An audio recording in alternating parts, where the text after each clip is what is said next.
Hi, welcome to the first episode of Home Bicycle Repair with Safe Summerside. I'm Peter, I'll be your host for this episode. You can find me on YouTube at Rideout Bicycle Repair PEI. In this series, we're going to do deep dives on bicycle repair and maintenance. And for this first episode, we're covering tires. Before we get into fixing anything on a bike, we need to learn the parts that we're going to be working with. The two most obvious parts are the wheel and the tire. But it gets a bit more complicated than that. For example, this is a wheel, not a rim. This is a rim. This is the inside part of the wheel. That's called the hub, and that's connected with spokes, which are the wires you see connecting the parts on the other wheel I showed you. Something you might notice about these two hubs is that they look different in the middle where the axles are. This one has axle nuts, so you use a wrench to remove or install this wheel. This one has what's called a quick release. This is going to be important to know later. Inside the rim, before you install the tube and tire, you're going to find a rim strip, this thin little piece of rubber. Next you're going to find the inner tube, which holds the air, and then the tire, which effectively acts as armor for the inner tube. Bicycle tire sizing can be very tricky. It can throw you a lot of curveballs. First example of a curveball is these two tires are both labeled as 26-inch tires, but this one is labeled as 26 times 1.95. This one is labeled as 26 times 1 3/8. On the surface, it seems like these two tires should be compatible with each other, right? They're both 26-inch tires and they're not too far apart in terms of the size. But here's where the curveball comes in. When something is measured as 26 times 1.95, that's using a decimal. When something is using a decimal, that generally means it's measured using an entirely different system compared to something that's measured using a fraction. When they switch between the measuring systems, it means what they're measuring when they say 26-inch is not necessarily the same thing. 26-inch is ostensibly the diameter of the inside, but if they're measuring a hypothetical point in the center of the tire instead of where the bead actually connects to the rim, that's where you get discrepancies. Here's another curveball. Those two tires I just showed you had imperial sizing. They were measured in inches. This tire is labeled as a 700 times 38, which means it's measured using metric instead of imperial units. In general, road bikes and hybrids will usually use a metric measuring system, whereas mountain bikes will generally use imperial. But as I said, that is just generalizing. The last curveball I want to mention is types of tires. Everything I've showed you so far has been what's called a clincher, which is generally considered to be a normal bicycle tire. On higher end modern mountain bikes, you can find what are called tubeless tires. Those don't use an inner tube, and that's a totally different job to change, so we're not going to cover those in this video. Same goes for the older high-end variant for road bikes called the tubular tire, where the inner tube is literally sewn inside of the tire and it makes everything like a tubular shape, hence the name. Those, again, require a totally different style of work to be able to complete the job, so we're not going to cover them. Onto the job itself, the first thing you're going to want to do is find a way to elevate your bike. You can turn your bicycle upside down, but that has some problems. It can scratch your handlebars, it can scratch your seat. Worst of all, it can damage your shifters or any accessories that are on your handlebars. So it's generally best not to turn your bike upside down for this repair. This work stand is actually fairly affordable. This one was only around $100 on Amazon, but you can also find other ways. If there's a tree branch outside, you can hook the seat over. If there's a rafter in your garage that you can hook a rope over. Even if you have two taller chairs, you can just put a broom handle across them, hook the seat over the broom handle. There's lots of ways to elevate your bike. The first step in changing a tire is obviously going to be removing the wheels. With a bike like this Norco, which is fairly modern, it has what's called a quick release system. So, you can see my hands, with no tools whatsoever, I can flip that lever open, twist it a little bit, and the wheel just falls out. This is where I said knowing about this comes in handy. This is how the quick release lever operates. There's a cam on the inside where when you flip this closed, it tightens down, everything pinches in. So, if you can see, very faintly at the top of the handle there, it says close. If I flip it around, says open on the inside. So what you want to do is, with the word open visible, put it up in the bike, tighten it down as much as you can,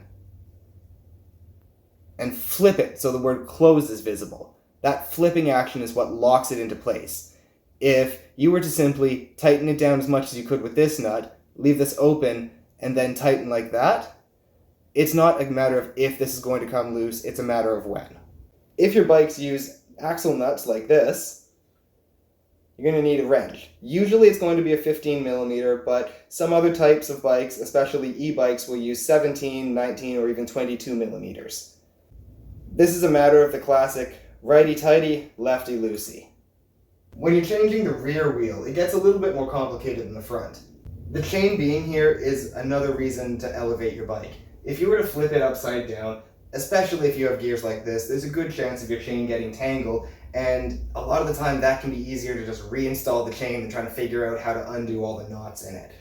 With the bike elevated like this, the chain stays mostly in its correct position, so it's not very likely to get tangled up. The first step is going to be put it in its highest gear, or the smallest cog at the back, just like that. Putting it on the smallest cog isn't the most important thing in the world, but it can come in handy later when we're reinstalling the wheel. Just like with the front wheel, I'm going to open the quick release, but this wheel does not have the little lips around the outside, so it just drops straight out. The last thing to consider when you're removing the wheels from your bike is what kind of brakes you have. This bike has disc brakes, so those are fairly simple. You just drop the wheel out and you be very careful not to squeeze the levers or mess with the brakes in any way, so you don't want to either contaminate the pads, compress the pistons if it's hydraulic, or just have something on the inside fall out if it's not supposed to. While disc brakes are becoming more and more common, rim brakes like these are still one of the most popular styles out there. This one is the classic C brake, or the little clampy style. These generally don't have a quick release system, so if you have a wider tire, to get it out you may need to remove a brake pad or loosen the cable here using a 10 millimeter wrench. V-brakes like this are also very common, and thankfully they have a quick release system. It doesn't always work if the brake's worn out or over-tightened, but for the most part you should be able to put 4 fingers on the cable here, your thumb on the actual arm, just squeeze, they'll unhook. That allows you to drop your wheel out without having to unbolt anything. With your wheels off the bike, you're going to need something to remove the tire. With some looser tires you can do it by hand, but a lot of the time you're going to need something like these. These are called tire levers. This one is a brand name product from a company called Topeak, which is a little bit higher quality. This one is from Dollarama. I generally find this is easier if you do it sitting down, so grab yourself a stool. First thing, the valve cap. A lot of people believe that this is actually part of the pneumatic system, but it's not. The valve cap, all it does is keep dust from getting in there and look kind of cool if you get a fancy one. If the tire is still inflated, you can take the hook on your tire lever and just lightly press it into the lever. And that's going to let all your air out. Once you have as much of the air out of the tire as possible, the next thing is going to be to unseat the bead. Again, with some looser tires, it may just pop off on its own, but a lot of the time you're going to have to take your thumbs and press them into the bead of the tire to pop it off of the rim. The next step is going to be removing the tire. I find the easiest way to do this is lay the tire on your lap with the valve far across from you. Simply take the tire lever, hook it in under the tire, and lift over, and push down and twist. Once you have the first bead off, shuffle everything over to that side. The second bead will generally just lift off by hand, but if needed, just repeat the same process with your tire lever. Now I'm going to do it up close so it's a little bit easier to see. I'm going to hook the tire lever in and under, push down and away from us, and slide. That leaves us with this. We shuffle everything over with our thumbs.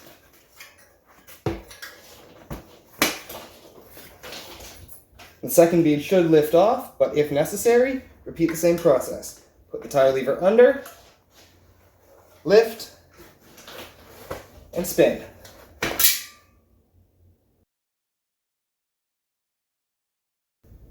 So if you're just changing your tires, you can skip this chapter, but if you have a flat tire that you're fixing, you might want to watch this. A lot of the time, you're going to repair a flat just by replacing the inner tube entirely. Oh, hold on 1 second. Me glorious cat has zoomies, and he found one of the tire levers. That's what the skittering noise was. So, patches. Let's take this inner tube and pretend we ran over a piece of glass. We got a nice obvious hole there now.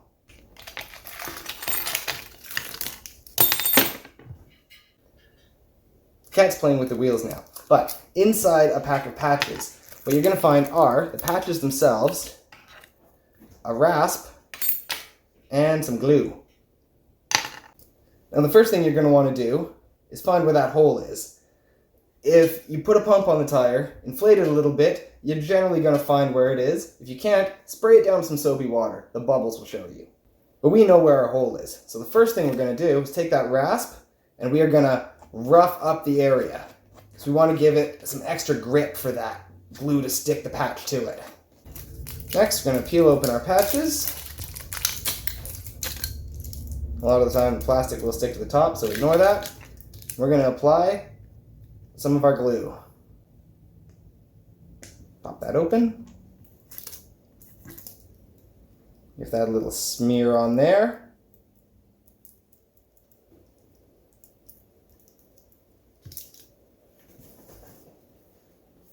And a little smear in and around your hole.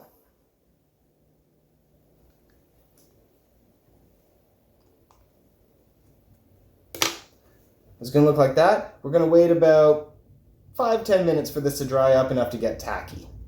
Actually, it's only been about 2 or 3 minutes, and this stuff's already fairly tacky, so we're going to go ahead and squeeze this.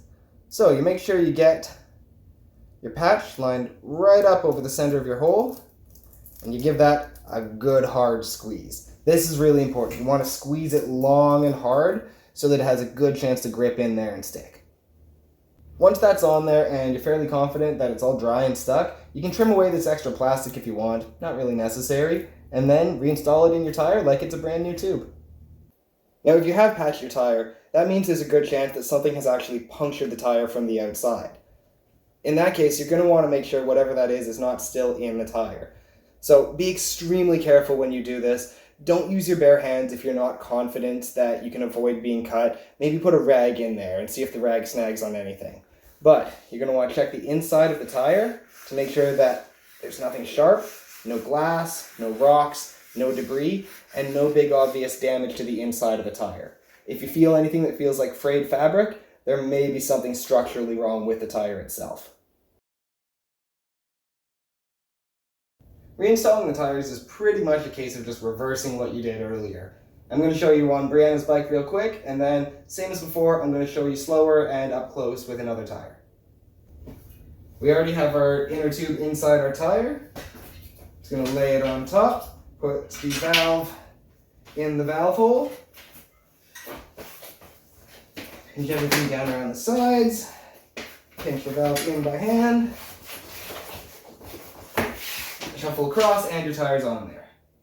That tire was loose enough that I could do it by hand, so I'm going to use the tire levers on this one to show you how they work.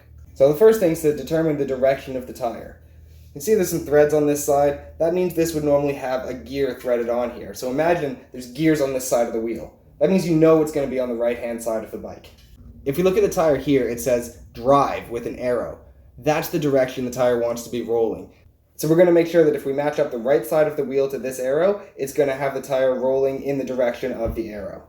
We've determined that this is the correct direction for the tire to sit on the wheel. First thing we're going to do is locate our valve hole. If we have a visible logo on the tire, it's good to line it up with the valve hole because that's just aesthetic and it makes it easier to fix flats later because it helps you find where any holes are. We're going to put the first bead in place and then use our thumbs to push the first bead down and in, like that. When you get to the tight bit at the end, if you can't do it by hand, simply take your tire lever, put it in under there, and pop over. You may need to do a few different spots or use 2 tire levers if it's an extremely tight tire. Back at our valve hole, we're going to take the valve for our inner tube. We're going to put it down in the hole with the tire pinched back like that by hand.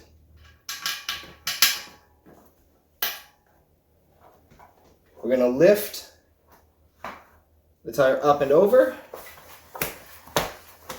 Insert the tube into the tire as we spin it. Push everything into place, and then at the valve, we're going to start pinching side by side until we get as far as we can. Once we get as far as we can, we're going to switch to the tire levers. A lot of the time you can do this again with a single lever, but I'm going to show you how to use 2. So, I'm going to lock that over. I'm going to hold it in place with my thumb, and then I can start working this side over so they match up. And see how it just popped in. Again, this was a fairly easy tire. Some may be a lot tighter and take a lot more force, but that's how it's done. Hey, cat in the box.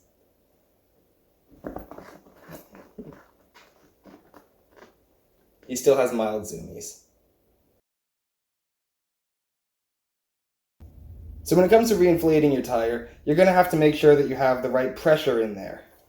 On the side of the tire, there's going to be a measurement somewhere. It doesn't really matter what type of inner tube you have, the pressure is determined by the tire itself. So on this tire, we can see minimum 30, maximum 50 psi. PSI is pounds per square inch, and that is the most common measurement that we use in Canada for tire pressure. Bar and kilopascal, those are units of measurement based on atmospheric pressure, and they're essentially the same thing with the decimal place moved. That's effectively more like a global measurement. In Canada, at least, we generally use PSI. Something you may notice is this tire says inflate to 60 psi. That's because it's a lot skinnier, so it has a lower volume of air, meaning it needs a higher pressure to hold the same weight of rider. The reason I mention this is 60 psi may seem crazy to some people. And that's because most cars use just over 30 psi in their tires. 60 is almost double that, so it sounds crazy to have more than twice what you'd have in a car in a bicycle. But again, this is about that lower volume of air, and it's also about the bicycle tires having a much more supple structure than a car tire. So they can't support quite as much in the first place, meaning they just need more air pressure. If you look at competition road bikes, some of those things have tire pressures that go well north of 100 psi. Something else I wanted to address is the valves. Everything I've showed you so far has had what's called a Schrader valve, which is the same as what's on a car. This is called a Presta valve. Some people call that a European valve, but the reality is it's a high pressure valve. You're going to see this on a lot of higher end bikes. Whereas a Schrader valve is pushed closed by the air pressure inside it, this one closes manually. So this piece at the top is threaded. So you can actually twist that counterclockwise. So now this valve is open. So I can put a pump on that and I can pump it up.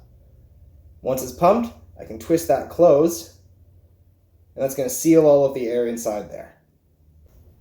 Many bicycle pumps will have 2 heads on them. The bigger one is for the Schrader valve, the smaller one at the bottom here is for the Presta valve.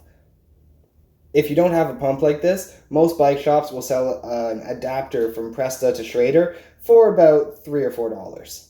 When it comes to actually inflating the tire, the first thing you want to do is kind of push that in just to make sure that the tube is above the metal bead of the tire so it doesn't bulge out. Pull the valve back down. Once that's all nice and snug in place, you're going to take the correct head on your pump, put it on there, pushing down with a thumb so that everything doesn't get pushed all the way back in again, and then you're going to flip that to lock it in place. Now, the pump is properly attached to that valve, so we can pump it and it's not going anywhere. While we're pumping, we're going to want to make sure that the valve stays straight, and we're going to want to constantly check to make sure the tire is not bulging out anywhere. If it is, we're going to let out a little bit of air, push it all back into place, reattach the pump, and continue pumping.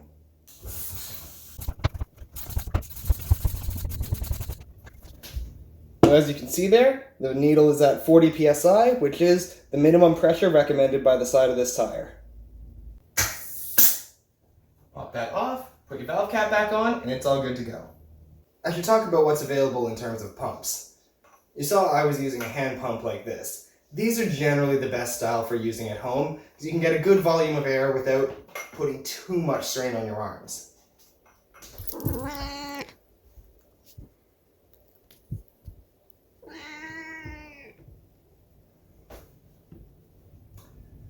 Smaller hand pumps can be good on the road because they're compact, but they take a lot more effort to actually pump up a tire, so they're not so great for at-home use. Something else to consider is a lot of hand pumps generally won't have a gauge on them, so you can't tell exactly what pressure you've pumped the tire to. Air compressors can also be a good way to do this. Because bicycle tires can generally take a fair good amount of pressure, it's usually safe. The one thing you want to watch out for with an air compressor is going over pressure, if that's even possible with your air compressor, or pumping your tire too fast and having it blow off the rim while you're not being able to check if it's still seated. Once you have your tires all reinstalled and reinflated, it's time to put them on the bike. The front wheel is the easiest. Crouching down, just lift it up, put it in, twist your quick release closed, and flip to lock. The one thing you want to watch out for while you're doing this is having the wheel at an angle. If it is, it's going to rub the brake pads, and if you have a disc brake, it can actually knock the pads out of place. The rear wheel is trickier because we have to work around the chain. This is why I talked about putting it in the highest gear before we even started the repair, so we don't forget now. The reason having it in the highest gear makes it easier is because you can actually line up the wheel with the frame using the derailleur and chain. By knowing it should be aligned with the smallest cog, we can hook the chain onto that smallest cog, and the wheel lifts up nicely into place. As I mentioned earlier, because the quick release here doesn't have the lips like it does on the front, you can usually just flip to lock the quick release, and it's good to go. Now this bike, like a lot of modern bikes, only has one position for the wheel. It just lifts up into place and that's where the wheel goes. With a lot of older bikes or modern single speeds, you're going to have a slotted dropout where the wheel can actually move forwards and backwards within its slot. Now generally, bikes that use slotted dropouts are not going to have a quick release. They're going to have a nut type axle like this. In that case, what can happen is as you pull it back and tighten one nut, it can skew the wheel side to side.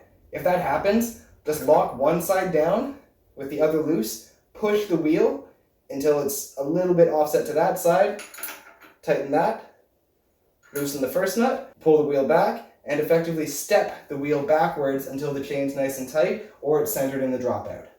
So if you've been following along with your own bike, you should have your new tires or repaired tires installed, inflated, and on the bike. That should be all ready to ride, but before you do that, it's good to do a safety check.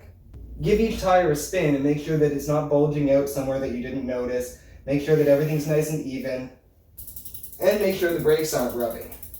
It can also be good to run through the gears, make sure they're all still aligned nicely. With the bike on the ground, we're just going to give it the classic ABC check. That's air, brakes, chain.